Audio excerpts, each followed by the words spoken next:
বাংলার ইতিহাসে এই প্রথম রেস্টুরেন্টে বসে সিঙ্গারা সমুচা। এটা শুনতে অবাক হলেও এটা কিন্তু অবশ্যই সত্য। এই যে দেখো, আমরা আজকে রেস্টুরেন্টে চলে আসছি। আজকে হচ্ছে রেস্টুরেন্টের কোনো খাবার খাবো না, খাবো হচ্ছে সিঙ্গারার সমুচা। যদিও এটা স্বাস্থ্যের জন্য ক্ষতিকর, বরাবরই বলে আসতেছি অনেক আগে থেকেই যে এগুলো অ্যাভয়েড করা উচিত, কিন্তু আমরা বড় কোনো অ্যাভয়েড করতেই পারি না। আসসালামু আলাইকুম এভরিওয়ান। দুপুরবেলা ঘুরতে ঘুরতে কলেজ শেষে কিন্তু আমরা চলে আসছি রেস্টুরেন্টের খাওয়া দাওয়া করার জন্য। কিন্তু রেস্টুরেন্টের সামনেই বিক্রি হচ্ছে সিঙ্গারা সমোসা। যেহেতু আমাদের ব্যালেন্সটা লো ছিল, সেহেতু আমরা চিন্তা করছি আজকে সিঙ্গারা সমোসাটাই খাবো। তো চিন্তা করতেছিলাম আসলে সিঙ্গারা সমোসা তো বাইরে বসেই খাই, তো বাইরেই কোথাও জায়গা হবে, কিন্তু না, পরে দেখলাম যে এটা রেস্টুরেন্টের একটা অংশ, সো আমরা রেস্টুরেন্টে বসেই খেতে পারবো। রেস্টুরেন্টে যে খাবারগুলো থাকে সেগুলো কিন্তু এখানে আছে, এই যে বার্গার, তারপর হচ্ছে পিৎজা, তারপর হচ্ছে রোল, এটসেট্রা এটসেট্রা সবগুলোই ছিল। কিন্তু আমরা হচ্ছে ব্যালেন্স লো থাকার কারণে আজকে খাবো হচ্ছে সিঙ্গারা এবং সমুচা রেস্টুরেন্টের ভিতরে বসে। এটার ভাইবসটাই অন্যরকম, তো আমরা কিন্তু সেটা নিতে আসছি। এখানে হচ্ছে নিরিবিলি ফুড কর্নার। আসলে জায়গাটা খুব সুন্দরই ছিল, নিরিবিলি বলা চলে, যেমন নাম তেমনই কাজ।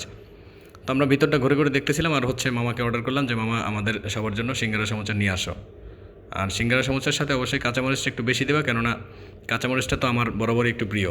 তো ভিতরে সিঙ্গারা সমুচা সার্ভ করা হচ্ছে। আমি হচ্ছে একটু বাইরে যাই, বাইরে গিয়ে আসলে জিজ্ঞেস করি যে ওই যে পিৎজা, বার্গার, তারপরে রোল যেগুলো আছে ওগুলোর প্রাইস কত করে। তো চলো বাইরে গিয়ে একটু জিজ্ঞেস করে আসি। এটা কত? 250? হ্যাঁ 250। আর কি কি আছে? আর রোল আছে 60 টাকা, চিকেন ফ্রাই 80 টাকা, বার্গার আছে 120 টাকা। এই রোলের ভিতরে এটা কি দাও? Chicken roll. চিকেন দাও? তো এটার দাম জিজ্ঞেস করে আমরা ভাবলাম যে আজকে না, আজকে হচ্ছে সিঙ্গারা পুরি খাই, তা আগামীকালকে বা অন্য কোনো একদিন আমাদের পিৎজা ট্রাই করবো ইনশাল্লাহ। তো আসলে এখানে যে সিঙ্গারাটা ছিল সেটা কালারটা কিন্তু খুব সুন্দর ছিল, যদিও কালার যতই সুন্দর হোক না কেন এটা স্বাস্থ্যের জন্য ক্ষতিকর, সেটা মানতেই হবে। তো তারপরে একটু ঘুরে ঘুরে দেখতেছিলাম, আর এই সিঙ্গারা পুরিগুলো প্রচণ্ড পরিমাণ তেল ছিল আর কি ভিতরে। তো সেটা ছিল একটা মাইনাস পয়েন্ট। দুপুরবেলা খালি পেট এগুলো খাওয়া স্বাস্থ্যের জন্য খুব ক্ষতিকর। তারপরেও আমরা সবাই মিলে যেহেতু আসছি, সেহেতু সবাই মিলে একটু আনন্দ করে খাই আর কি। এগুলো স্বাস্থ্যসম্মত না হলেও আসলে প্রতিনিয়তই আমরা খাই। বাইরে বসে খাওয়ার থেকে ভিতরে বসে খাওয়ার একটা আনন্দ বা মজা অন্যরকম, তাই আমরা ভিতরে বসেই খাচ্ছিলাম আর কি। ফ্রেন্ডরা একসাথে বসে যাই খাই না কেন, অনেক বেশি মজা হয়।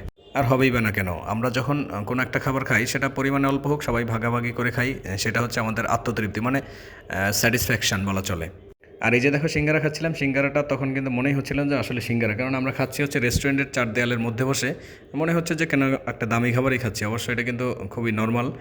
যেহেতু রেস্টুরেন্টের ভিতরে বসে খাচ্ছি, এটা কিন্তু কোনো মতেই সিঙ্গারা মনে হচ্ছে না। এটা মনে হচ্ছে খুব দামি একটা জিনিস, যেহেতু আমরা রেস্টুরেন্টের ভিতরে আছি। নর্মালি রেস্টুরেন্টের ভিতরে এগুলো 10 পাওয়া টাকা যায় 10 না, টাকা তাই 20 আমরা টাকা কোথাও? সিঙ্গারা, যেটা বক্তব্যে বলতেছিলাম আর কি। খুব মজাই হয়েছিল আসলে। আর উপরে ফ্যান চলতেছিল, খুব সুন্দর।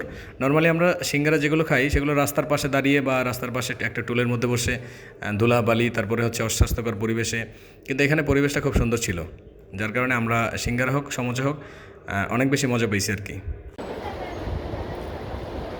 সমুচা এটা হচ্ছে একদম তেলে ভরপুর, যেটা আমাদের জন্য মারাত্মক ক্ষতিকর। তো এই তেলে ভরপুর সিঙ্গারা বা সমোসার জন্য আমার সবসময় প্রয়োজন হয় অনেকগুলো মরিচ, কাঁচামরিচ চাবাইতে চাবাইতে যখন আমি সিঙ্গারা খাই তখন অনেক বেশি ভালো লাগে। তো ওই রেস্টুরেন্টে সেদিন মরিচ ছিল সীমিত, মানে 2-1 টুকরা ছিল, আর হচ্ছে আস্ত মরিচ একটাও ছিল না বলা চলে। তো তো এভাবেই মরিচবিহীন সিঙ্গারা সমোসা খেয়ে আমরা ওখান থেকে বিদায় নিয়েছি। তো আজকে থাকছে এই পর্যন্তই, দেখা হচ্ছে অন্য কোনো ভিডিওতে। সবাই ভালো থাকবেন, সুস্থ থাকবেন, আল্লাহ হাফেজ।